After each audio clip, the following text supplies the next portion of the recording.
He's still clicking his Yeah, that's pen what I was- even during the picture. I kid you not. During the picture, click, click, click, click. And you guys Click, didn't click. flag at all. I always say this, if I, it's gonna be a never-ending planning and zoning commission meeting and somebody clicking their phone behind it. In fact, I removed the lid. I don't even have a lid. No. I'll be taking it apart. I'm just gonna take the pen apart, and put it back together. My hands would be black without the little rubber. Multiple times during council meetings, I've taken it apart and sprang. I don't know if you've noticed it. No, did you hit me? And it's like, I'll have to show you some of my doing project, like when I was team over the We have 5 o'clock already? it's like, there's so many places. Chipotle today, and I get out and it's tracking me. Just said the apple for me, they're like, we think we're on the street. They're a little too close together. Free. All the way up to Beaver Creek. No way. The traffic was ridiculous. Right, gang, hey, is everybody ready? But it was free. Hey, staff, you guys ready? Oh yeah, sorry. So, sorry. I mean, it feels like it's 5 o'clock. Wait, it is 5 o'clock. Hey, that's my pen. I'm gonna use it. I'm gonna start clicking I this got one thing. here. Stop. Here, I got one. Go ahead. No, they don't, they give me the pen, so I can't flip. I figured, you know, more detail. So. Folks, I think, you guys, is everybody ready? Okay, as soon as they get us on air, we'll get going. Big crowd. It's all there. Oh, yeah, I've got a mint in my mouth, yes.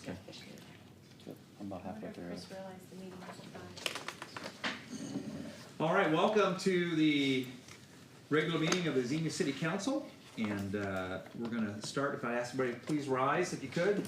And I'm going to ask the mayor to open with a word of prayer for us. Our gracious Lord, thank you for allowing us to gather tonight, for allowing us to take some time to review the business of the city, to be stewards of the resources that you have allowed us to have. God, give us wisdom tonight, give us discernment, give us grace for each other and for ourselves. Help us to be careful with our words, to listen well, to hear the concerns of others. We pray for the safety of our fire and police tonight. Yeah, it's been a rough couple weeks. Protect them, encourage them, remind us to be in prayer for them regularly. We pray that they would not just be aware of their surroundings, but also be careful when they go home. It's hard to not take these things home. So we just leave that in your hands. Protect our city tonight, and we just invite you into this moment. In your holy name, amen. Amen. If you please face the flag, and I'll have Councilman Dean lead us in the Pledge of Allegiance. I pledge allegiance to the flag of the United States of America and to the republic for which it stands, one nation, under God, indivisible, with liberty and justice for all. Thank you. You may be seated. All right, calling our meeting to order. If you haven't have our roll call. Vice President Smith? Here. Councilman Scrivens? Here. Councilwoman Dean? Here. Councilman Branham? Here. Councilman Dean? Here. Mayor Mays? Here. President Urschel? Aye. Next item is approval of our minutes from November 9th, 2023. Do I have a motion for approval? Moved by Councilwoman Dean. Do I have a second? I'll second. Second by the mayor. Any comments before we vote on that? All right, let's call the vote. Vice President Smith? Aye. Councilman Scrivens? Aye. Councilwoman Dean? Aye. Councilman Branham? Abstain. Councilman Dean? Aye. Mayor Mays? Aye. President Urschel? Aye. Motion carries. Great, thank you. We have no special presentations for this evening. Next item is audience comments. Did we have any email comments? Okay, thank you. If anyone would like to come, and we do not have anyone who's not staff here with us tonight, so we'll go ahead, unless staff would like to say. Okay, all right. We'll go ahead on to the next item. Old business. The first one is ordinance 2023-31, amending chapter 881 of the city's taxation code and enacting section 254.04 of the administrative code. This was introduced by Councilman Scrivens on 2023. Mr. City Manager. I'm gonna defer to our finance director. Finance Director, Yes, sure. Ryan, please. Thank you, Council President. So we did an overview of some of the things that are required to be changed as a part of this budget bill, House Bill 33, at the last meeting. I did realize after that meeting that I did a fairly poor job of explaining one of the pieces of that, which is the remote work and being able to select reporting location related to that, to that remote work. So I think there was some confusion thinking that that pertained to businesses who have a location here in Xenia. For you to select another reporting location, or a reporting location as your home location for your net profits, you have that flexibility as it relates to remote work. So if somebody's working from home, you do not have to report a portion of your business's income in that location where that person is working from home. You can establish a specific location as your reporting location to record your business's net profits. That does not mean that, a business here in town, a Taco Bell, can decide that they're gonna report their wages at a different location or their earnings at a different location.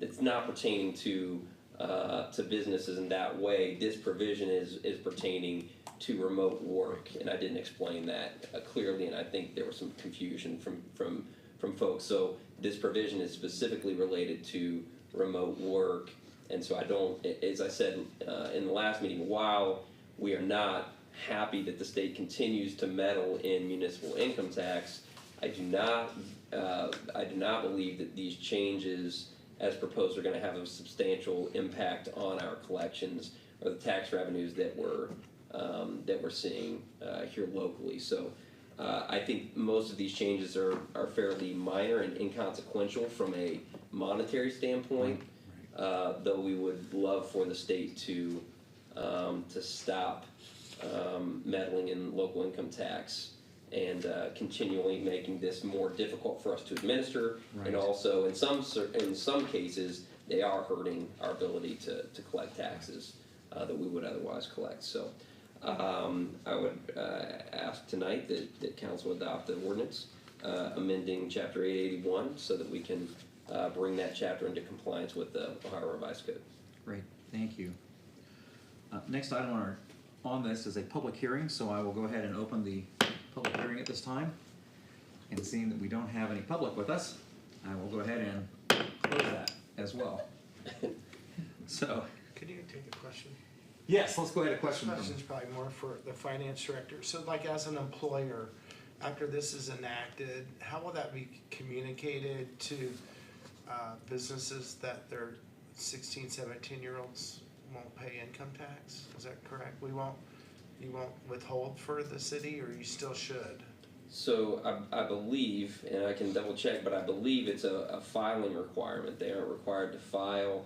I don't know that there's a prohibition against withholding, but let me double check on that. If there is, then Rita would communicate that, because Rita's the one administering the tax, and they are the ones that are actually receiving those withholding payments. Okay. So if we should be foregoing any withholding on 16, 17-year-olds or anybody under the age of 18, then Rita would communicate that to the employers and make sure that they're aware that they should stop and no longer withhold those wages. Okay, cool. All right, thank you. great. Right, and to the assistant finance director's point, if wages are taxed and withheld improperly, then that person could always apply for a refund and receive that. Understand. Yeah. Great. Any other questions before we call the vote? All right. Councilman Scrivens, you introduced last. Mr. President, I'd like to move for passage. Great. Do I have a second? So moved. Councilwoman Dean? Any other comments or discussion? All right, let's call the vote. Vice President Smith? Aye. Councilman Scrivens? Aye. Councilwoman Dean? Aye. Councilman Branham? Aye. Councilman Dean? Aye. Mayor Mays? Aye. President Urschel? Aye. Motion carried. Next item is ordinance 2023-32. This is authorizing the sale of 5 city-owned properties totaling 6 parcels to the Xenia Community Improvement Corporation. And this was introduced by the mayor at our last council meeting. Mr. City Manager. Yeah, this is to authorize the sale of properties at 271 East 2nd Street, 422 South Detroit, 960 Catherine, 88 Pocahontas, and 469 Chestnut Street. All of these properties were required for tax foreclosure process. This would authorize the sale to the Xenia Community Improvement Corporation, and there is a minimum sale price attached to these, and council approval for that sale is required. Right. So, first item on this is a public hearing, so I'll go ahead and open the public hearing. And as we don't have a public with us tonight, I'll go ahead and close the public hearing. Thank you. And Mayor, you introduced last time. Would you like to make a motion? Yes, sir, I'd like to move for passage. Do you have a second on that? So moved. Seconded by Councilwoman Dean. Any other comments or discussion here before we move to vote? Once again, I'll just say, great work on the staff to get us, and this is the first set of what I hope will be many properties that are just you know, causing a lot of problems in the neighborhood and stuff and aren't producing income. And thanks again to the folks at the county level that forego their back taxes, and the public schools that have done that as well, and the various county officials that have helped us get to this point as well too. So this is a great first step, and this will be the first real engagement with our Community Investment Corporation too, to start moving some properties through. So this is a great time for that as well too. So, okay, let's go ahead and call the vote. President, if you don't mind. Oh yeah, go ahead, sure. Yeah, I just wanted to make sure that Michelle was aware that it does say introduced by Councilman Rebecca Dean on the actual legislative paperwork versus in the Oh, Yeah, I just agenda item. was realizing that I made an Yeah. error, I apologize. okay, Just so you're Great, aware. thanks. I don't know who it was. thanks. Yep. It was me.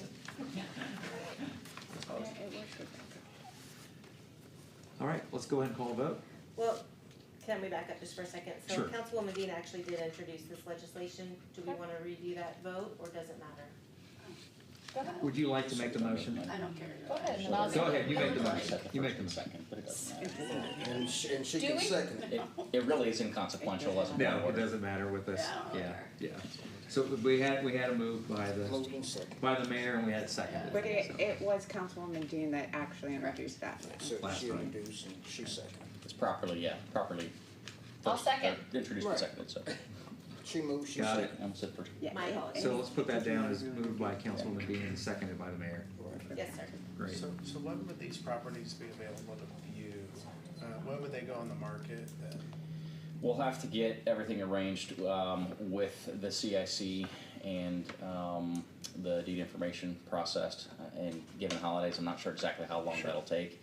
But I think our expectation is we would want to begin marketing the properties through the CIC with all due speed. You know, our intent is that neither the city nor the CIC would sit on these properties any longer than is absolutely necessary. Some of these properties are going to be a lot easier to move than others. The property on 2nd Street is a very marketable property with a Yeah. historic structure that's salvageable. Right. So I think we'll see a lot of interest there, where some of the other properties that are vacant lots will probably be a little more challenging. Yeah, so we have 3 vacant lots and 2 with existing homes. Yep.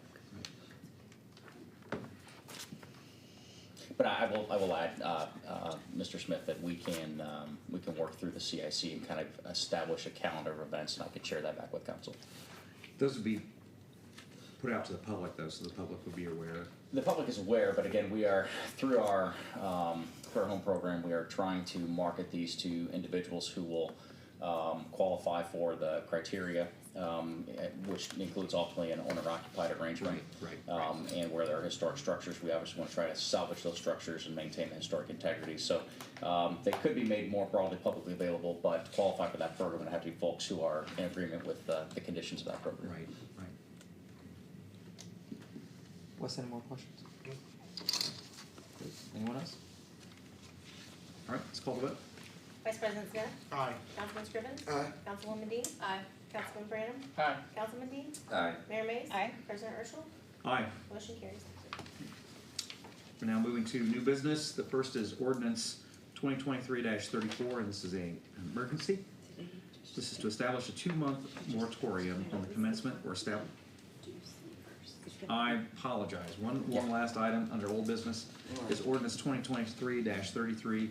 That's amending Title VI, Other Public Services of the City Streets, Utilities, and Public Service Code, and enacting Section 240.09 of the Administrative Code.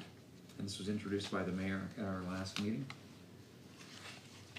City manager, want to make some comments on this Yeah, before we? and if the law director wants to add too, I'd just say that this is, as discussed with our Public Service and Utility Committee, and then ultimately with council, that we've begun the process of updating all of our utility and public service related code, much of which dates back to the 1960s. Right. So we're well overdue. And in particular, this section of code deals with parks and ordinances in and around our parks, our street banner program, which is chapter 1041, and chapter 1042, community events, parades, and assemblies.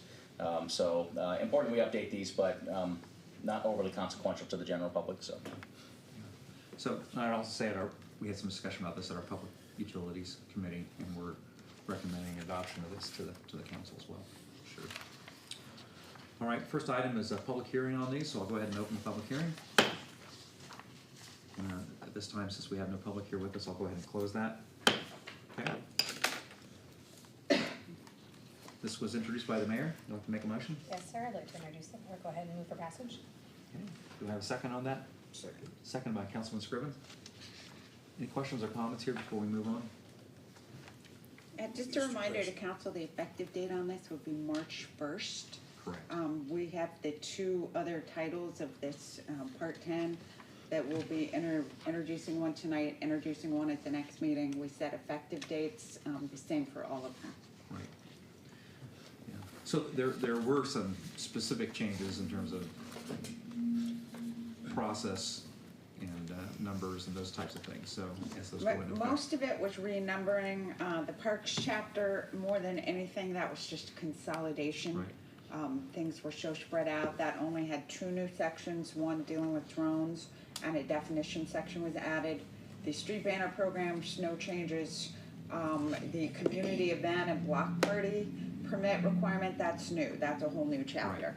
Right. And that's just if you are going to do something on a city street, Right. or you wanna block off a city street. It's not, you wanna walk the sidewalks, or, you know, you're in front of Walmart protesting, anything like that. It would just be if you plan to block traffic or a city street. Sure. One thought, Brent, and this is as we go forward with this, so this obviously lays out a number of do's and don'ts in our public parks, which I think we're all in agreement with, you know, in terms of those items, but we obviously will know what those are. I think the majority of the public may not know. And there's some locations that maybe the public don't even really realize that that's actually designated as a public park too. So as we get into next spring, we may, and I know we started down this path, but get some uniformity of the signage first to let people know that this is actually a public park. And then secondly, getting some uniformity of signage in terms of the allowable activities there as well too. And Yeah, some of that is posted at, for example, Shawnee Park, but some of our neighborhood parks community, you know, the community parks are a little different. They're a little more visited and visible, but the neighborhood parks in particular. So we could look at some additional signage. The other thing we could do is, as we approach the spring, maybe do some social media and website series with our public relations coordinator, Yeah. talking about some of the regulations that folks ought to be aware of. One is the Right. park open, Yep. you know, any significant things you should not do in the parks, and then Right. you know, and then maybe also discuss the amenities they can enjoy at the park. So yeah, we can certainly look into that. Right, okay, great, but no, everything you have in there is spot on in terms of the permissible activities and things to do. It's just getting that awareness out, so, And most of them are existing. They were just consolidated Sure. into one section. right. The thing that I'm a little bit concerned about, we have a couple of parks where people have gotten used to certain types of behavior that are not permissible. And so at least I think we ought to start putting some signage up to let people know, hey, did you know that this is a public park? This is not permissible behavior there per our code. And then we're gonna have to do the next step of saying, okay, we need to actually enforce that as well too, so. And alcohol consumption is the biggest one I'm concerned about in a couple of different locations, so. Okay, great. Any other comments? Mr. President. Sure, Councilman Scrivens.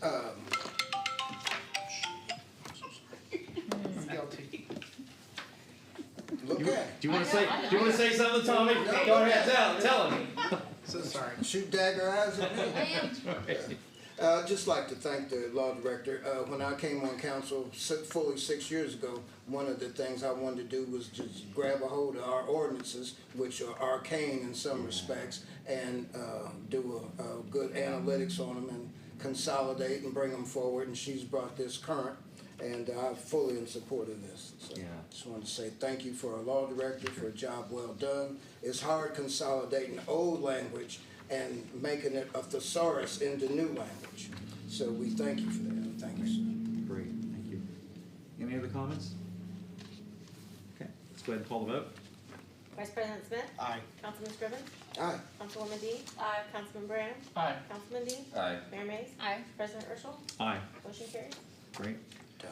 All right, now we are to new business, and the first is ordinance 2023-34, which is an emergency, and this is establishing a 2-month moratorium on the commencement or establishment of adult use cannabis operators, including cultivators, processors, and dispensaries within the city of Xenia, Ohio, and declaring an emergency.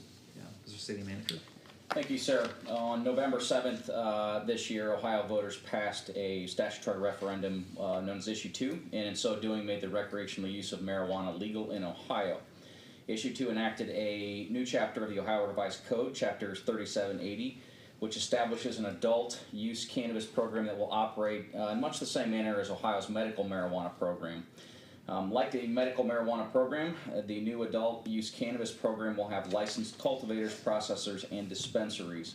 The new law takes effect on December 7th, 2023, though the Ohio Department of Commerce was granted a 9-month period to adopt rules and regulations for the administration of the program. As a result, at this time, it is unclear exactly what the rules and guidelines governing the new program will be.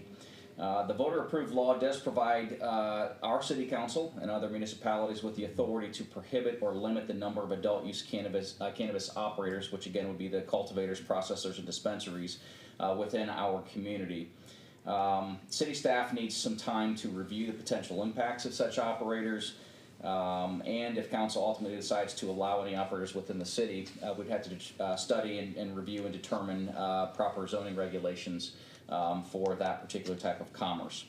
A moratorium on the commencement or establishment of adult use cannabis operators will preserve the status quo in our community, allowing us the time to look at what the program guidelines will be coming from the state, study the impacts of these things, and then offer some recommendations to council on whether such operators should be prohibited or allowed, and if they're allowed, how we would recommend regulating them. In order to have a moratorium in place before the implementation date of the law, which is December 7th, staff is recommending that council enact an emergency ordinance as presented for a moratorium. As City Charter Section 5.03C states that emergency ordinances such as this one stand automatically repealed as of the 61st day following their adoption. We're recommending a 2-month term on the moratorium established through the emergency ordinance. Separate this evening, we are recommending introduction of an ordinance that would then extend that for an additional 10 months for a 1-year period. I don't know that we'll need that much time, but since the state has up to 9 months, it will take some time for us to be able to get from them what those regulations will be, and then have some recommendations to come back. So again, we're recommending the emergency ordinance this evening that would take effect for those first 60 days, as this will take effect statewide on December 7th. Great. Any questions before we call the motion? Questions for the city manager? I'd say that we're not the only community that's doing this. I know Dayton, Kettering, Beaver Creek, a number of the surrounding municipalities are entertaining in their meetings here in the next week or two the same type of motions. So Yeah, it's difficult to know right now exactly where all this is going to go, and The General Assembly, I think, is going to amend Yeah. 3780 as it was passed. Specifically, a lot of it, I think, is going to be as far as home grow, the home grow provisions, so we need to kind of wait and see what's gonna come out of that as well. yeah, we've already begun discussions on, at least if things stay as they were originally approved, the complexity of how this is going to work. And I want to give a shout out. Council authorized us to move forward with our K-9 program. We intentionally did not incorporate into the skill set for that dog marijuana in anticipation of this sort of thing. So shout out to the police division There are a lot of canine units across the state that are going to be rendered useless, who are certified as marijuana sniffing that will now no longer be applicable. So, just a shout out to them for some foresight. So this does not apply though to the home growth, the moratorium.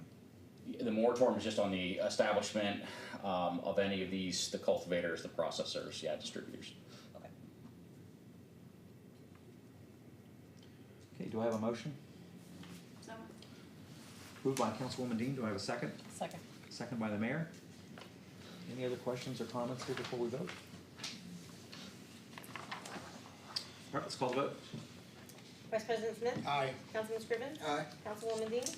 Councilman Branham? Aye. Councilman Dean? Aye. Mayor May? Aye. President Urschel? Aye. Motion carries. Great. As we had mentioned, that this will cover us for the next 2 months, and a little bit later on, we have another introduction, another ordinance that will allow us to extend beyond that period. So, okay.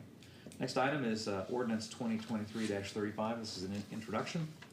This is amending Title II Streets and Sidewalk Areas of the City Streets, Utilities, and Public Services Code, and amending Section 6600.05 of the General Offenses Code.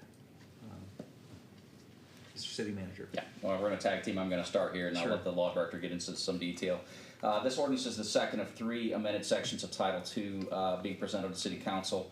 If approved, as mentioned by the law director earlier, all 3 sets of regulatory changes, legislative changes, would be take effect on March 1st of 2024. Presented this evening for introduction is Section 2 of Title II for streets and sidewalk areas, which updates existing regulations on street excavations, sidewalk, driveway aprons, curbs, and gutters, right-of-way administration, and so forth. Please note that existing Chapter 1026 street banner programs is being relocated from Title II to Title VI, and existing Chapter 1024 construction and material requirements is being repealed, as its contents have been incorporated into other chapters as needed.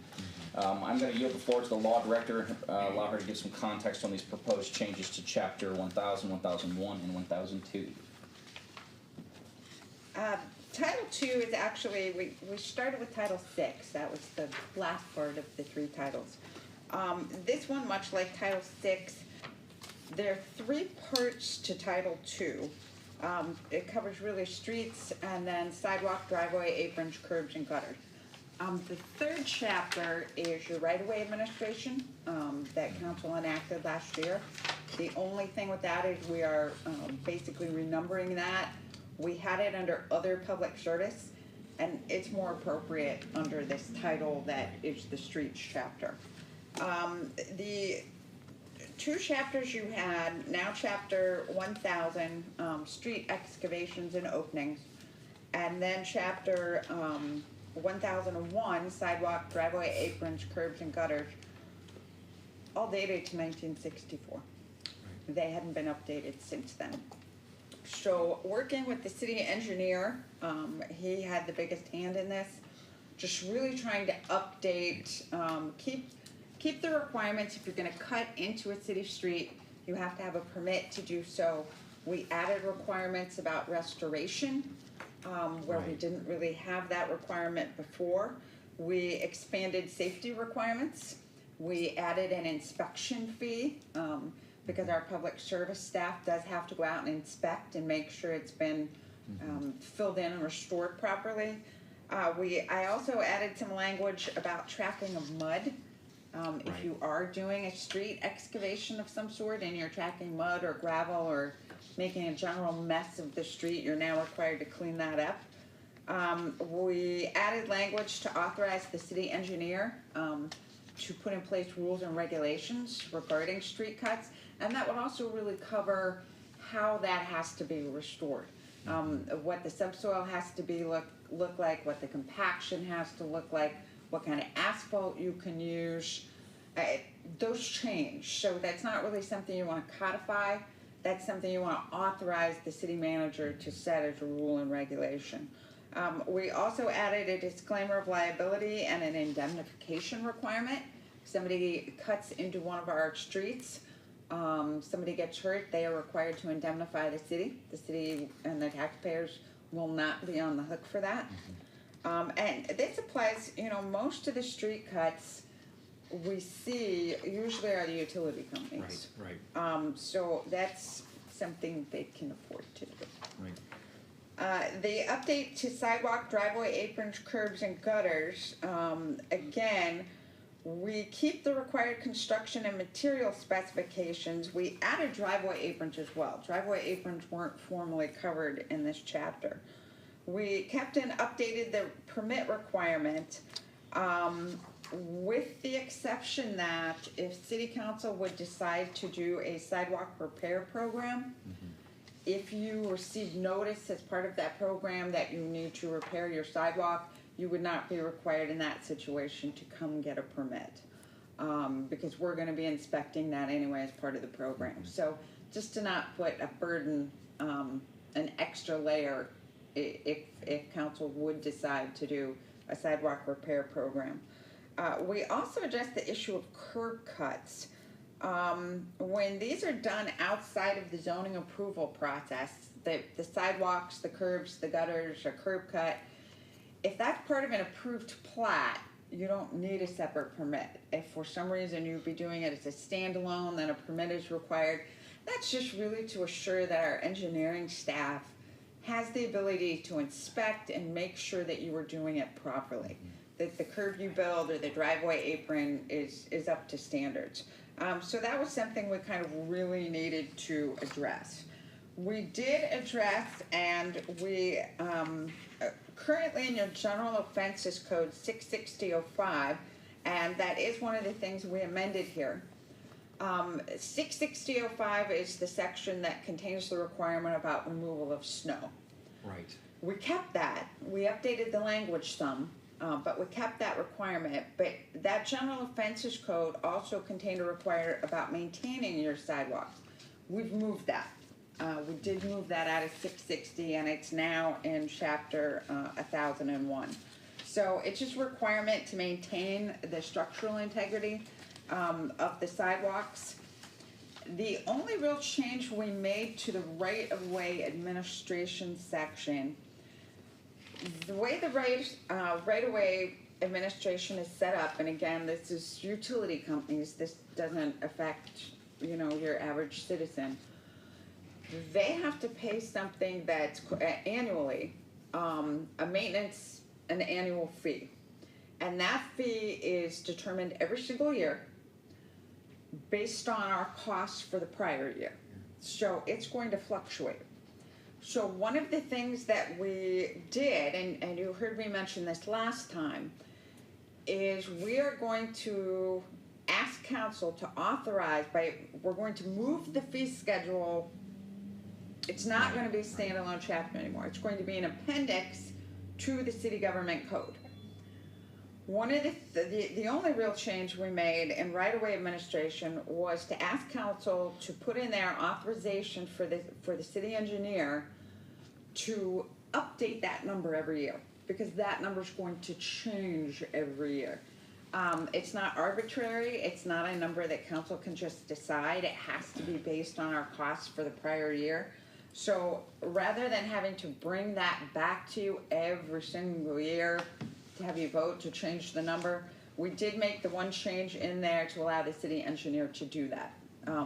The formula on how that's figured is codified. That is in chapter 1002. So he can't deviate from that. It's there exactly how he has to do it.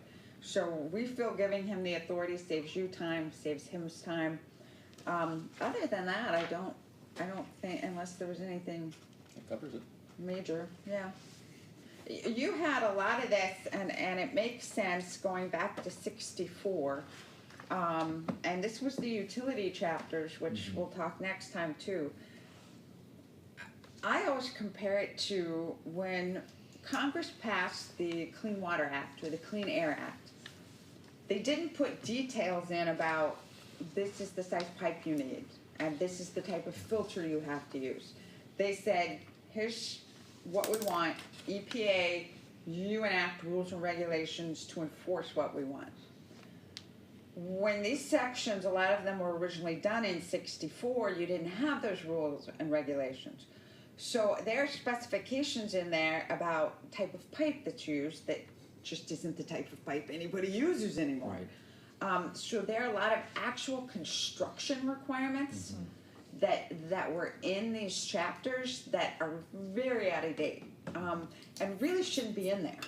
So we did, with this rewrite, pulled a lot of that out. That's something that really more properly would be in the rules and regulations as materials change, as the standards change. So that was really the big thing, just to try and get them. I've said before, when your code sections are older than me, we have a problem. Yeah. Any questions? Mr. President. Yes. Since I'm one of the ones who was around during the time the code was enacted, I didn't know the city had a sidewalk repair program. We do not right now. We did put in here, if you would do a sidewalk repair program, under the Ohio Revised Code, property owners are responsible for the cost of repairs to sidewalk, curb, and gutter. What a lot of cities do is a sidewalk repair program. They'll break a city down into sections. Okay, this year we're doing this section. We go out and inspect. If you have a section or part of your sidewalk that needs to be repaired, you get a letter. If you don't repair it, the city then bids out for that work and fixes all the sidewalks that nobody fixed. That process is outlined in 729. It's an assessment process. It's up to council whether or not you do it. We did not codify that you had to do it. All we said was, if you do decide to do that, and that's not something you codify because how you do it has to follow ORC chapter 729. So there's no point in regurgitating all that in your actual code. What we just said, if you decide to do that, if council decides to establish a sidewalk repair program, then anyone that has to repair their sidewalk as a part of that program is not also required to get a permit. It saves them that permit requirement as well. Do you currently have a sidewalk repair program? No, you do not, but we put the option in there. You know, you could choose to do that at any time. The big thing was, I think, just for us, if you do that, we don't want those property owners to have to get a permit on top of having to fix their sidewalk, because the inspection's gonna happen anyway as part of that program. So it saves the property owners some money if you would decide to do it.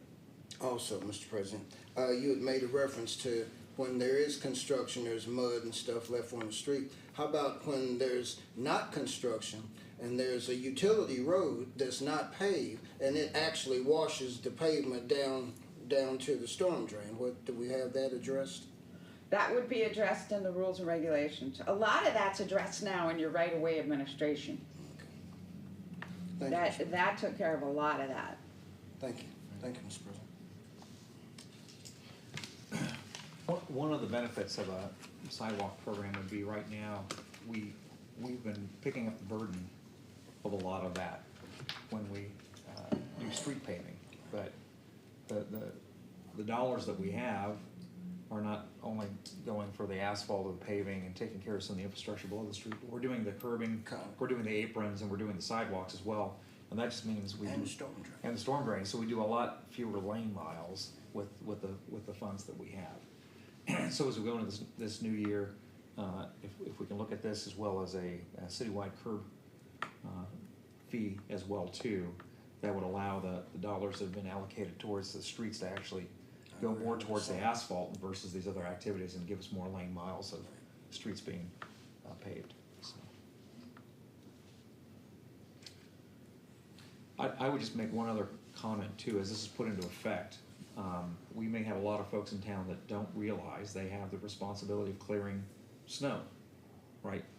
Because we're basically saying you as a property, this would be a property owner, not a renter, right? Would have the responsibility, there's the property owner of clearing the sidewalks of snow, right? And they also have the responsibility of maintaining their curbs and their aprons as well too. So Brent, this may be something else we want to put out in the communicator. Yep, always a good reminder. Yeah. To folks, just to let them know that, hey, you actually have this responsibility, so. Yeah, the snow requirement, that's not new. It was first enacted in 64, amended once in 65, and it hasn't been updated since 65. Right. But I don't know how often we've communicated that through the years to folks. This is an expectation we're putting on the public. Yeah, it's usually based on a complaint basis, more individualized for a neighborhood or property. But yeah, that's a good reminder that we could put out through our communications office, and just remind folks that it's not just a neighborly thing to do. You are required to clear that. So. Right. Mr. President, if I could. So, do we have any way of enforcing, maintaining your curb and maintaining your sidewalk? I mean, at some point, it gets beyond a maintenance problem, it becomes a nuisance. Well, which, sidewalks or curbs? Yeah, it's Because we're dealing with them differently. Differently, I mean, who Forward. actually owns the responsibility to maintain them in good working order? That's the question. That responsibility is actually the homeowners, even when that's in the right of way. One of the things that, as President Urschel said, the city has always picked up the tab, particularly as Right. far as curb and gutters. And what that has led to is you're getting less paving. Right. You're getting less paving. The process is set forth in the ORC. Most other communities do it. When street projects are done and curb, driveway aprons and gutters need to be repaired or replaced, property owners get assessed for that. One of the things that we are going to suggest to you, and this will be in the next Right. presentation in the utility, another option instead of hitting property owners with assessments is to do a monthly surcharge on the utility bill. Every utility account in the city would pay that monthly surcharge. And it's specifically for curbs and gutters. So when we do a paving project, there's money for curbs and gutters, but it's not your paving dollars. Right. So you're gonna get more miles for what you're actually spending on paving. And it means the homeowner's not getting hit with the big assessment. Yeah, with the big assessment one time. It's taking that cost of maintenance of the curbs and gutters and spreading it out evenly to everybody. Businesses pay that, industries pay it, everybody's gonna pay that. It spreads that cost evenly, but it makes sure your paving dollars go farther. Sidewalks, the only way to make sure that the sidewalks are being maintained the way they should is to do a sidewalk repair program. Right. I would add that typically with deterioration, more of sidewalks than anything else. That's usually more again on a report basis. We get a complaint from a resident about maybe a neighboring property where things have deteriorated. Oftentimes those complaints will come through our property maintenance office, but it really is more of an engineering public service responsibility. So they will send out notifications to property owners that they need to attend to those sorts of things. Enforcement of snow clearing is very difficult. Oftentimes, particularly with weather in the last couple of decades, by the time we get a complaint and can act on that, it's usually nature's kind of cleared the way. Right. Occasionally, from time to time, with the prolonged periods of cold weather, we'll work through our engineering property maintenance to remind people, but that's a little tougher one to enforce. One other thing I would add about a sidewalk repair program, and it's a conversation council can have at a further date. But if you're doing a sidewalk repair program and you're doing, you break the city into 4 quadrants and we're gonna do this quadrant this year. If the property owner doesn't wanna make that repair themselves, we have quantity. All the people that Right. don't get the sidewalks fixed, when we bid that out, we're probably going to get a better number. They have a choice that they can either pay it or have it put on their taxes as an assessment, but the city may be able to get it done for them cheaper than they could get it done on their own. So it can save the property owners money. Just as a final rejoinder, once we create the sidewalk, the curb and the gutter, it's brand new. Everybody likes it. But over a period of time, they become complacent, and weeds grow every year, and they find substrate to survive on, which is the cracks in the sidewalk. Cracks occur because people drive over the curbs. Cracks because people don't get out there and get the weeds out of the sidewalk. So at some point, you know, we're chasing our tail. So if we don't get it in the front end, then we have to pay on the tail end. And it's just a cycle that it's not gonna be broken. I don't see it being broken. I mean, we can go right out here and go 1 block up the street either way, and you'll see the deterioration I'm talking about in the sidewalk, curb, and gutter that no one assumes is their responsibility. So therefore, it festers, and it goes on ad infinitum till finally it's a nuisance. Thank you. And I think a lot of it depends if that curb and gutter sits in front of an owner-occupied structure or rental structure. If you're a tenant, you probably don't care, and the landlord probably doesn't care. But there's no enforcement to like make it happen. Well, these are, Except Ursul's army Well- that can make things happen. There's no real enforcement Yeah. to like maintain the integrity of the curbs and the gutters. And then therefore it spills over to the streets, and then the whole coefficient process starts over again. So Well, we're just they- chasing our tails. but The Tom, curb you and know- gutter will be fixing, when we do street paving. right. If So- you do a sidewalk repair program, if you aren't maintaining your sidewalk, then you can plan on at least every couple years having the city tell you you've gotta replace or damage parts. So is that the So- nuisance inspectors that come under their job responsibilities, or where does the responsibility for enforcement lie?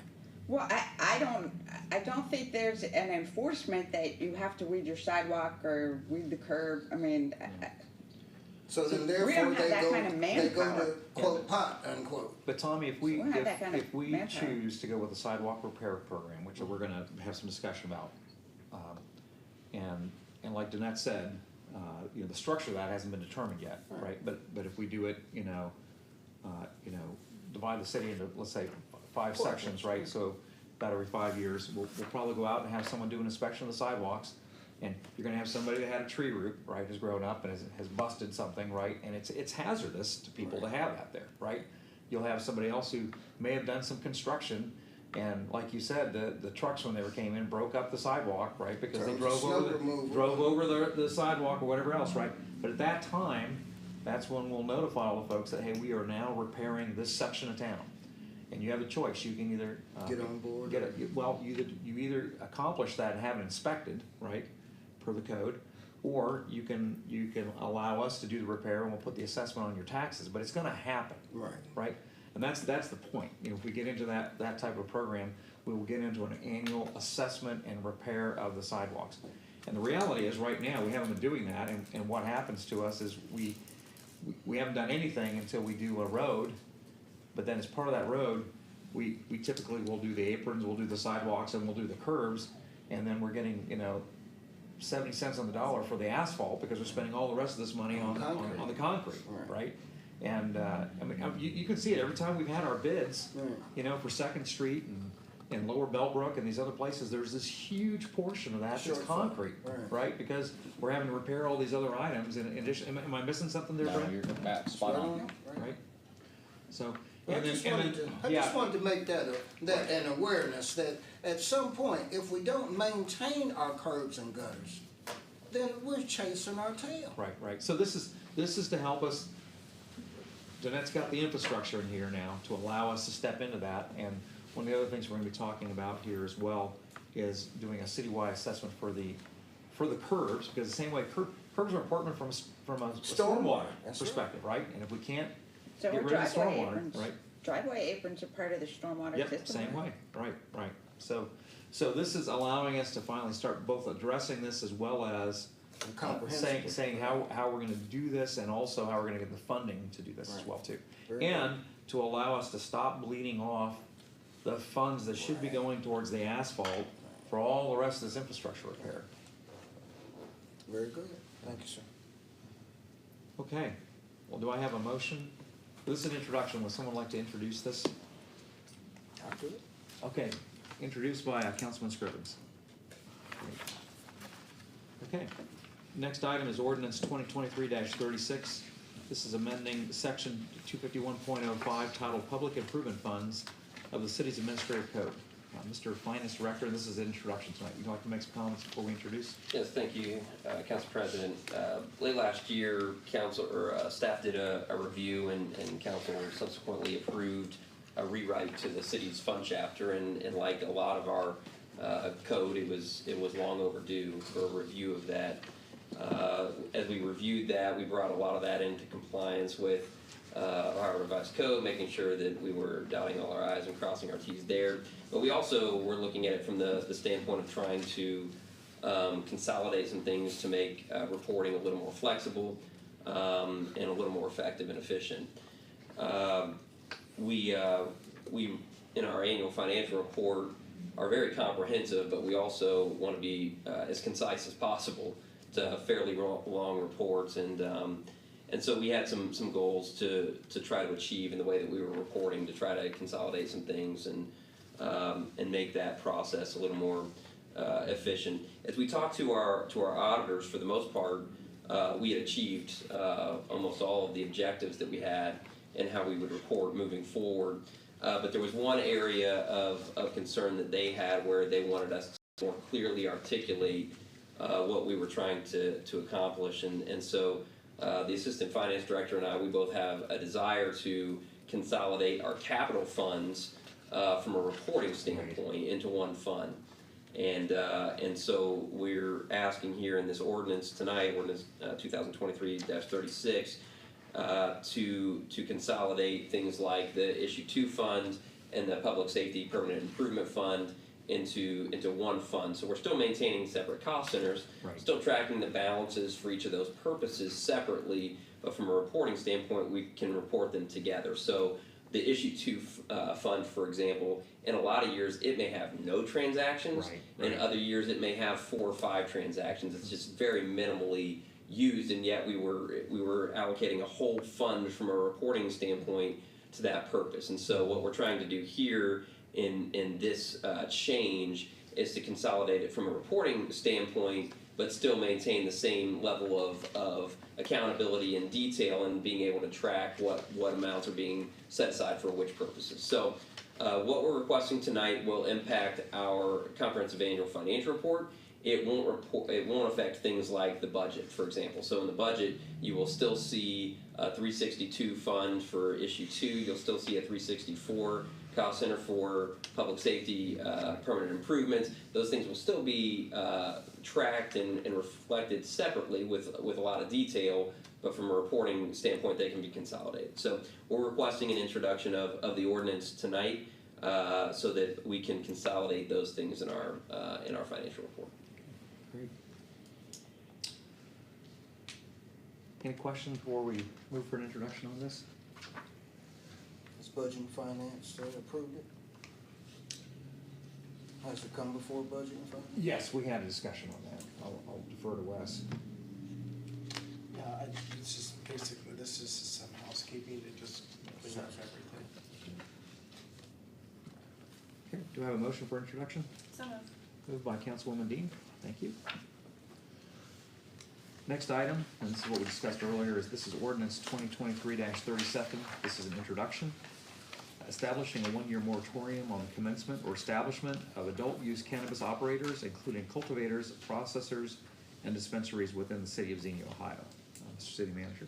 Yeah, again, thank you. As we detailed earlier, moratorium on the commencement or establishment of these adult-use cannabis operators will preserve the status quo in the city while we await program guidelines from the state, give us the necessary time to come up with some evaluation recommendations for any local regulation.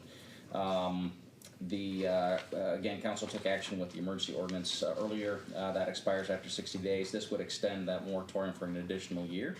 And allow us to get guidance from the state, and then make up some recommendations locally. So this ordinance is requested or recommended to be introduced through our normal procedures with introduction tonight, and that would allow us to have implementation of this extension of that moratorium over the period where that emergency will exist. Any questions or comments before we move for introduction? Okay, do I have a motion for introduction? I'll introduce it. Introduced by the mayor. Thank you. All right, next item is a procedural motion. This is appointing the members to the Board of Tax Review. Mr. Finance Director. Thank you, sir. Per the Ohio Revised Code, Chapter 718.11, the city taxpayers can appeal or make appeal of assessments issued by the tax administrator to an income tax board of or board of tax review. That board is required to have 3 members, 2 appointed by the city council and 1 appointed by the city manager. The city manager has already appointed Ms. Carly French as his appointee. There are 2 other seats that council would need to appoint. We are requesting the reappointment of the 2 sitting members, Mr. Gus Wade and Ms. Nancy McPeak. Currently sit on that board, and both have communicated their willingness to serve another 2-year term on that board. Mr. Wade is a former City of Xenia employee, retired from the city, and worked in the income tax division for several years.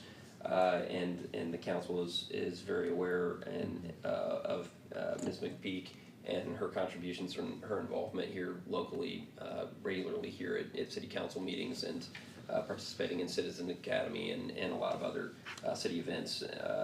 And so we would request appointment of those 2 members. This is a board that rarely, if ever, meets. In fact, the members who are appointed right now have never actually sat through an appeal process. In my time as the finance director, we've not had someone appeal to this board, so it's very, very rare that an appeal would make it to this Board of Tax Review. But it's required under the law that we maintain that and have members appointed to it. And so we're requesting tonight that council, through the procedural motion, appoint those 2 to renew or back to service on that Board of Tax Review. Great. Any questions before we move on this? I think Gus and Nancy are great, doing great appointments. I know this is on an as needed basis, but those are both great individuals to have representing us there on that group. So thanks for reaching out to them and their willingness. Also, thank you to them for their willingness to be part of this. So, okay. All right, do I have a motion to appoint these members? So moved. Do I have a second to that? Second. Okay, let's go ahead and call the vote. Vice President Smith. Aye. Councilman Scrivens. Aye. Councilwoman Dean. Aye. Councilman Branham. Aye. Councilman Dean. Aye. Mayor Mays. Aye. President Urschel. Aye. Motion carries. Great.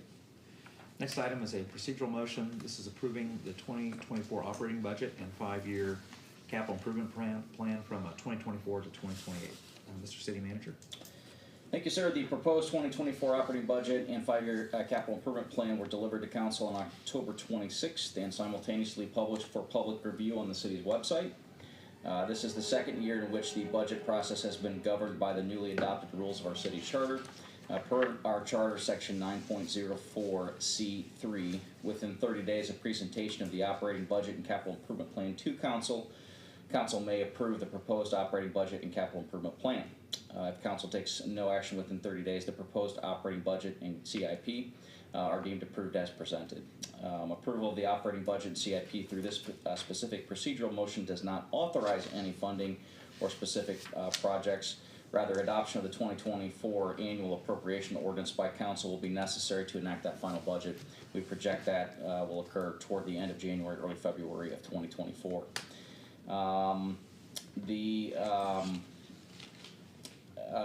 What we have council approving at this juncture is really the foundation for preparation of that final appropriation ordinance, which then is required in our charter in subsection D of 9.04. It's worth noting that the Budget and Finance Committee met this evening before the regular session, and there was this review of projections, but also discussion of some potential amendments to additions or amendments to the 2024 operating budget, in addition to what staff has presented. And the determination of the committee was staff will work to do some research on those items and bring those particular issues back to the council at its proposed retreat on January 6th of 2024. And then based on feedback from the council at that time, make any accommodations in that final appropriation ordinance that would come to council in late January, early February. So again, the procedural motion this evening is acknowledging and approving this preliminary go at this and allow us to get started on preparation for that final appropriation ordinance. Wes, do you have any comments from the Finance and Budget Committee? No, I think, as we stated in our meeting today, there may be some recommendations that council may want to move forward, make some modifications. Especially, there's some new council members that will be involved in that. But those could be presented in January. Right. Great. Okay. Any other comments? We've had the public hearing, and we've had that for us to review. Any other comments or questions from folks before we move on this? Once again, just a tremendous amount of work to get this put together. So thanks to the staff, especially Jared and the folks that got the CIP put together and doing the projections on a lot of different capital items, and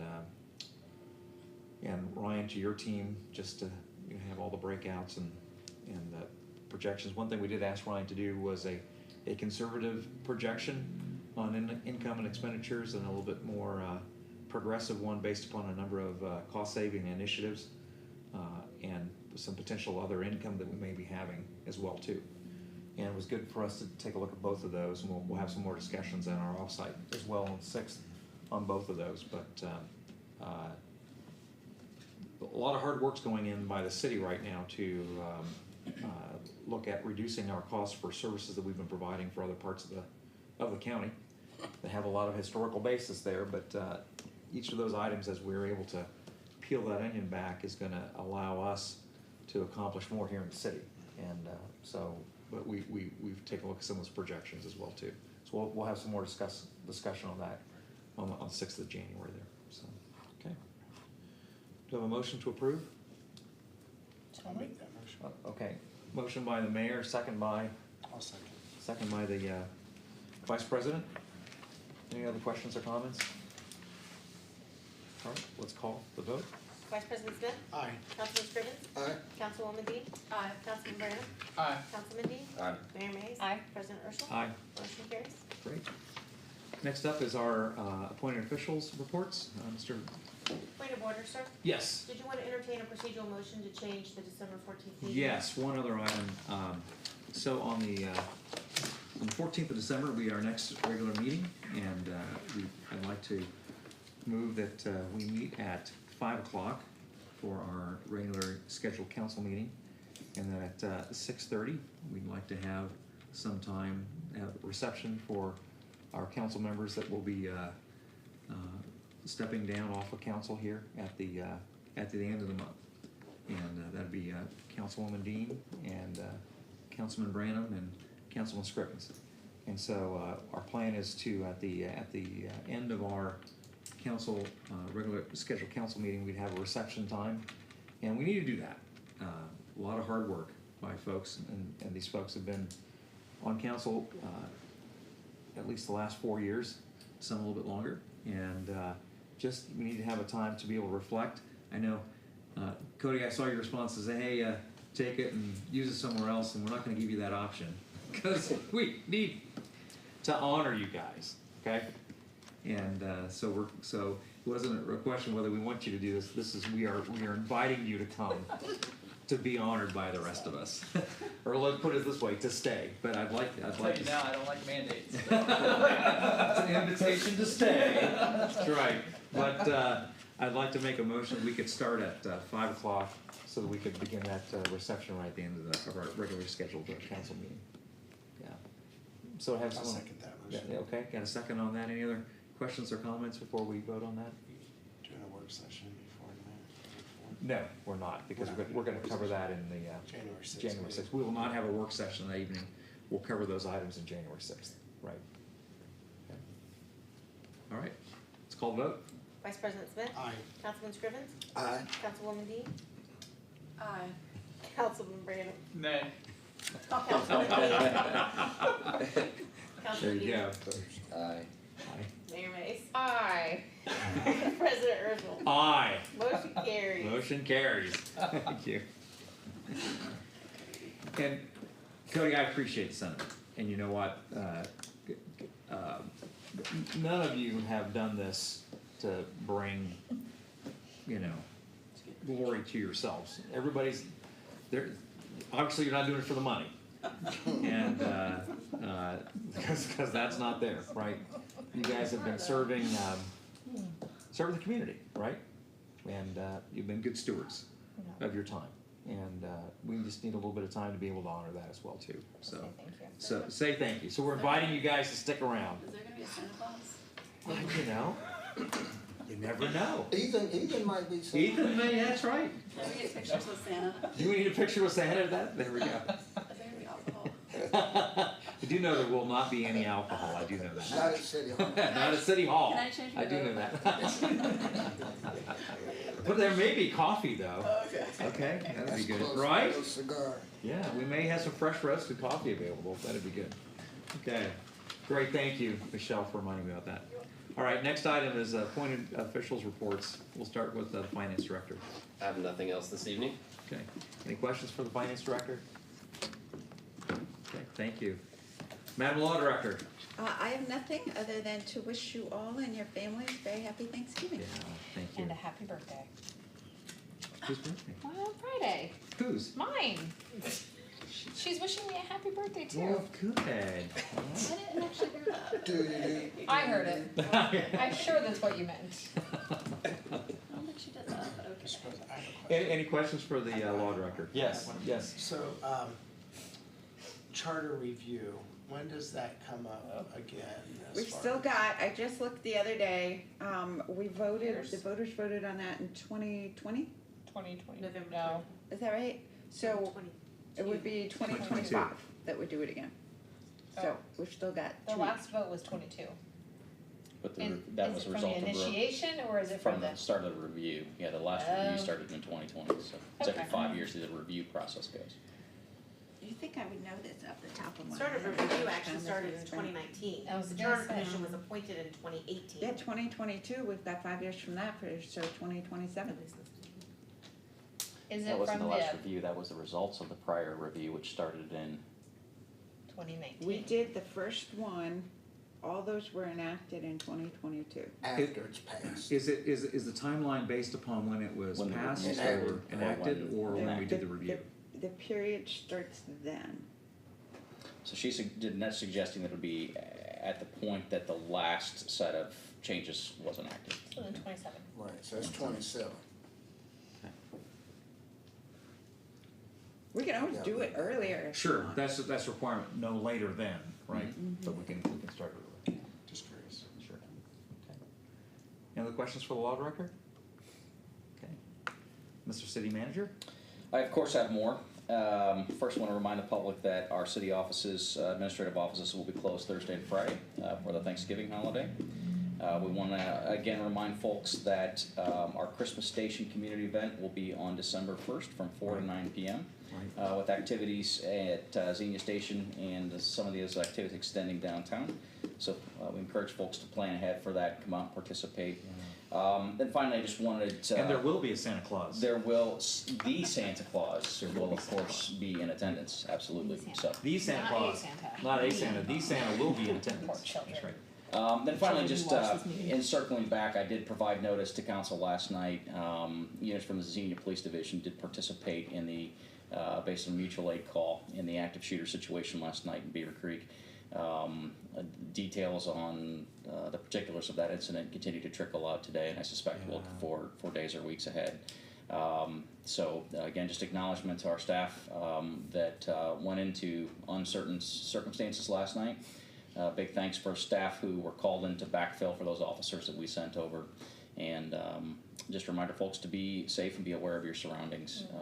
Unfortunately, we live in a crazy world that is becoming more uncertain by the day, so we encourage folks to just be aware of their surroundings and continue to pray for the folks over at Beaver Creek. They've had a rough couple weeks over there at the Beaver Creek Walmart. And just thanks to our first responders who were out there this evening. That's it. Any questions for the City Manager? Okay, thanks. Next will be council comments. Councilwoman Dean? Happy Thanksgiving, everybody. Councilman Brett. Oh, sorry, I'm happy sorry. birthday. Happy birthday to the, thank you. I feel kind of bullied into this.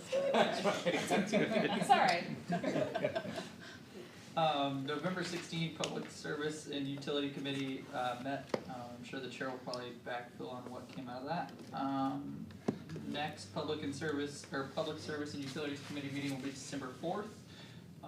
And November's BZA meeting was canceled, and our next BZA meeting will be Monday, December 18th at 6. That's all I have there. Okay, great. Councilman Scrivens. Thank you, Mr. President. First want to wish everyone a happy Thanksgiving, and remember what we're thankful for and who we're thankful for. I'm glad the law director and the city manager kind of cleared up whose responsibility it is to maintain your sidewalk, curb and gutter and snow removal. I think that should be clear to every resident, whether or not they rent or own. I want to thank Mr. Gus Wade and Miss Nancy McPeak for stepping up to the call of public service here in the city. Yeah. And we wish you good luck in your tenure in this office that meets when necessary. So, but we do need you when necessary. And Thanksgiving dinner, I know the mayor's going to be involved in that at the Schindler Center. And wish everybody who partakes of that a happy Thanksgiving. And to everyone else, God bless you. Thank you, Mr. President. Great, thank you. Councilman Dean. Thank you, Mr. President. I just want to say happy birthday to our beautiful mayor. Man! You got that one, Dan. I forgot that. Yes, You got me on that she's one. got, you know, a nice, no, I'm just kidding. No, but happy You got me on birthday that one. and have a good Well Thanksgiving. played. Happy birthday Give to you. you mad props That's for it. that. That was impressive. Should we wish her happy birthday? You guys want to sing to her? What do you think we should sing? Let's do that. Okay, here we go. On record. Happy birthday to you. This is terrible. Happy birthday to you. Happy birthday, Madam Mayor. Happy birthday to you. That was the party. There you go. That's Levi's first comments. I ain't gonna be no good now. You brought that on yourself. I ain't gonna be no good. Well done. Hopefully she can Councilman get out the She door has too. to talk. Yes, yes. Oh, yeah, so. See, I own that, 46, I'll be 46, thank you very much. Knocking on the doorstep of 50. That's right. don't look at that 46. 39. Getting close. Well, you know, 40 is the new 20. That's Yeah. not what my body said. That is not for the record. Mr. Vice President. All right, so just like to thank President Urschel, Councilman Dean, city staff. We had Budget and Finance Committee meeting. We've been here since 3:30 today. So thank you very much for your time, presentation on that, and looking forward to just hammering out as much as we can. Spread that dollar as far as we can get it. So we don't take tax dollars for granted, and it is our job to be a good steward. Yeah. And we'll continue that. So thank you very much. And also, happy Thanksgiving, happy birthday to the mayor, and wish everybody safe travels over this holiday week. Yeah, great. All right, thank you. Madam Mayor. Thank you. On the 14th, we had our MAX, what does it stand for? Ministry? Association. Thank you. Xenia. Yep. Formerly EXAC, and I don't usually mention our meetings, but I did want to mention it from the 14th because we just had a really sweet time of prayer, specifically for our public service, our Yeah. public safety, and our first responders, and just in light of last night as well, I think it's important to note, and I've talked to our chief about this, Chief Rigsby, that our churches and people are praying for our fire and police department. So it was a very sweet time on the 14th, and praying over them. So just wanted to mention that we had that meeting at One Bistro on the 14th. Also on the 14th, XREC, we did meet, and a couple of things that we did, of course, talk about Christmas at the Station December 1st, 4 to 9, and Santa, and wanting people to come out. There's going to be the, thank you, sleigh ride, thank you as well. That will be starting at the courthouse and going around the park, so come out for that, and of course the lights at the park that are happening, lots of fun things happening on December 1st. A couple other things that we talked about, we've asked for Josh Day to work on finding a student liaison since we no longer have Heba. That is a spot that we need to fill. And we also talked about adopt a spot. I know that's not for a while, but we've talked a little bit about changing out some of those spots and putting in the planters and making some changes that way. So a couple of things that will be coming down the pike. And then the last thing on that day, I had an opportunity to participate in the Women's Republican Club and sing national anthem, and just wanted to thank them for inviting me and being a part of that. On the 15th, I attended a presentation that was put on by Colonel Meeker, specifically about what's happening out at Wright Pat. That was sponsored by the DDC. Just some things that they're looking at in the future, their needs for space, and what we could do as a community. On the 16th, went out to Michael's house in Fairborn. It was their 15-year anniversary. The work that they're doing in Greene County and advocating for the children of this community is just, it's amazing what they do out there. So I wanted to congratulate them on 15 years. Also attended the Empty Bowl fundraiser for Family Promise that's here in town on that same day. Family Promise is a shelter that works with families and finding housing for them. So they had a fundraiser that evening out at Hope Hotel in Fairborn. On the 17th, stopped by the going away party for John Dobney. Wanted to congratulate him on his time at Greene County Parks and Rec. He's done a great job and has been a good friend to Xenia. And then that evening, went out to the Apostolic Church here in Xenia to congratulate their pastor, Pastor Victor and Gina Vera, on 25 years of being the pastor out there. So it was a fun night to celebrate what they've done out there. And then yesterday, on the 20th, we did a swearing in of a new firefighter, Nico Dykman. That was bizarre. Oh, Nico. Yeah. Wow. So, I think that is it. Happy Thanksgiving. Looking forward to celebrating my birthday. Oh, That's great. there, I said it. There you go. Gotta fight. When you have a birthday with a national holiday, you gotta fight for There it. you go. Yep. Couple items. We had our Public Service and Utilities Committee met on the 16th and went over a number of the items that we discussed here. With that, also, just to let you know that we are looking at see if we can allocate some additional funds out of this year's budget towards working on our residential streets, the repaving of those, and we'll have some more discussion about that on the 6th of January. But a lot of work has been done the last couple of years on the street transportation infrastructure, and we've had a great job of getting matching funds from the state to help us out with that. And when we had the income tax passage back in 2011, Ryan? 2010. We said we were at a minimum going to allocate $800,000 towards streets.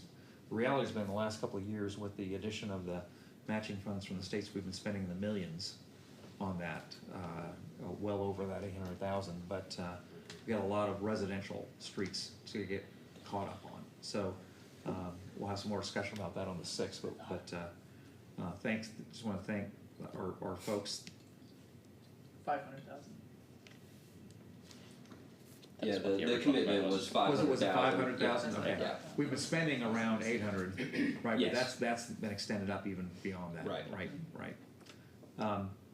Also talking about the potential of getting to a citywide street lighting district. We've had individual districts have been passed, and we're going to look at doing that across the city, and also getting in that district the city-owned. We have a number of streets where the city actually owns the lighting infrastructure, and getting that moved into a citywide district and have that contracted out, and looking at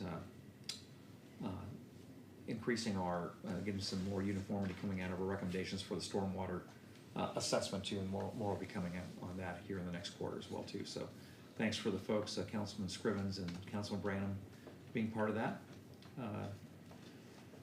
And just had we met with the school since our last meeting about the? No, in fact, we just had discussions on our Market District project yesterday, and follow-up item I have coming out of that. We've got some information that we're working to prepare for presentation on that project to the Board of Education, with the intent that we'd have some executive session discussion with the board and in follow-up to that. So that'll be for December. Yeah. So, anyways, looking forward to continuing having some discussions with the Board of Education in terms of what's going on downtown, and some collaboration with them on that. And I just want to thank Councilman or President Day there of the board as he's been working with us on that. And just would encourage folks if on Thanksgiving Day, we've got a gem of opportunity here, or service being provided to us by the folks at Athletes in Action over at their campus at the Schindler Banquet Center. And this is a banquet center, and they, from 11 to 1, they're offering a sit-down catered dinner for you or your family. And it's open to anyone in the community that would like to come. You don't have to have a reservation. Just walk on in and sit at a table, and they will come up and they will serve you at your table. They'll ask you what kind of drink you want to have and what you'd like to have on your plate, and they will bring that to you.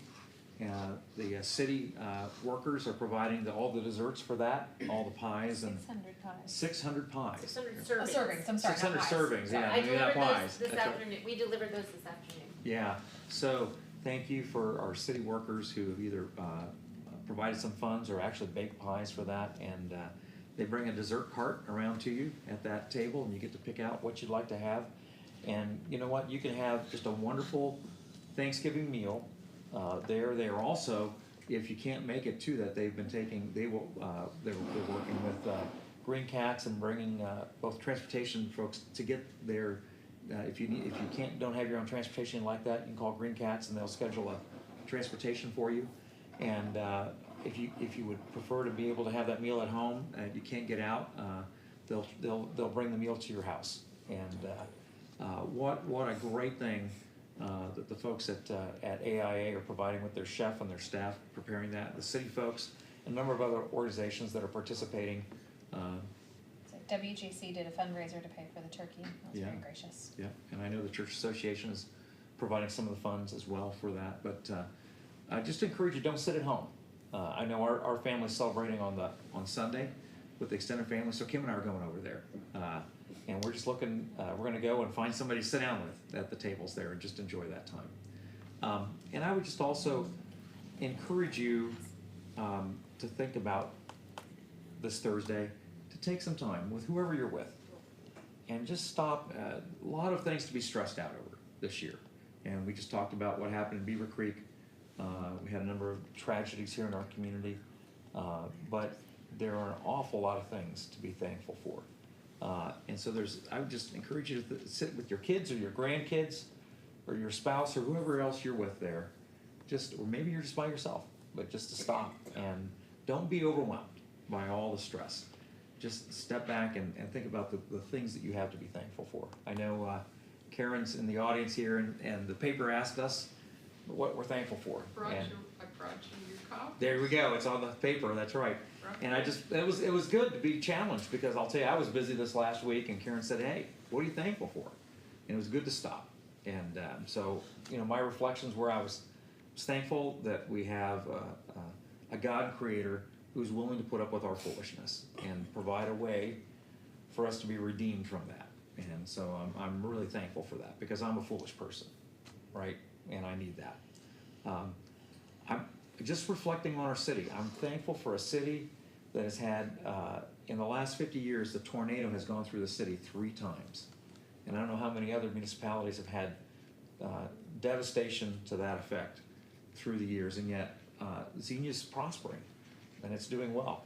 We've had to live through the collapse of the auto industry, which many of our people worked at and lived with and assumed was going to be there all the time. We've had a transition of right pat from blue collar to white collar work, which has left a lot of our folks out of that equation.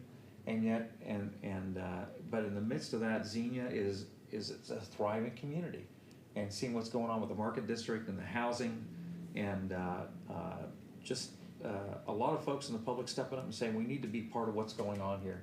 I'm just thankful for that, because there's a lot of other municipalities that have taken some body blows like that, and they're not recovering, right? But we are, and so that's just amazing to see that. And I also personally, I'm so thankful for all the rest of our pastors in town and our ministry folks in the various levels.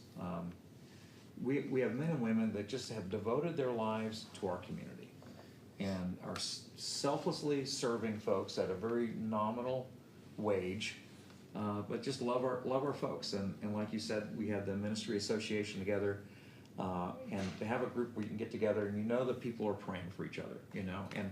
And I'm thankful for Shane over at Walmart. I met with him yesterday morning, just stopped by. I said, Shane, just tell me what's on your heart. What can we be praying for your folks? And I don't know if you guys know, there are 300 folks that are associates at Walmart. Okay, 300 folks that work there. Not all full-time, but part-time. And I was amazed at the number of folks that he employs there within our city. And you know, his request was, he says, Will, you know, he said, I got together with my staff. He said, you know, people are stressed out in the holidays, and a lot of times they come to the store stressed out. And he said, you know, he says, we're gonna kill people with kindness, right? You know, it's our job as folks working at Walmart, and many times not making much, right? To say, what can we do to be kind to the people that are coming in our store? And I'm thankful we have folks like Shane that are sitting with his staff and saying, let's be kind to the folks that are coming into our stores. And you know what? I think we have one of the best Walmarts in the area, okay? Because we have a manager who said that's what we're going to do, and that's going to be our motto for our store. So I'm thankful for men like that are stepping up and doing this kind of things. And we could go on, but I would just encourage the rest of you, take some time, share those things with each other, share them with your kids, your grandkids, and other folks, and take some time to thank God for the good things that are going on with our community. So, all right. We are not going to have an executive session. Don't have a need for that tonight. Glad. So, who would like to make a motion for our adjournment this evening? So Moved by Councilwoman Dean. Do I have a second? I'll second. Second by the mayor. Can we have call the vote on that? Vice President Smith? Aye. Councilman Scrivens? Aye. Councilwoman Dean? Aye. Councilman Branham? Aye. Councilman Dean? Aye. Mayor Mays? Aye. President Urschel? Aye. Motion carries. All right, we're adjourned. Thank you so much. Oh, yeah. Yeah, long since finished it. Very good. Very good.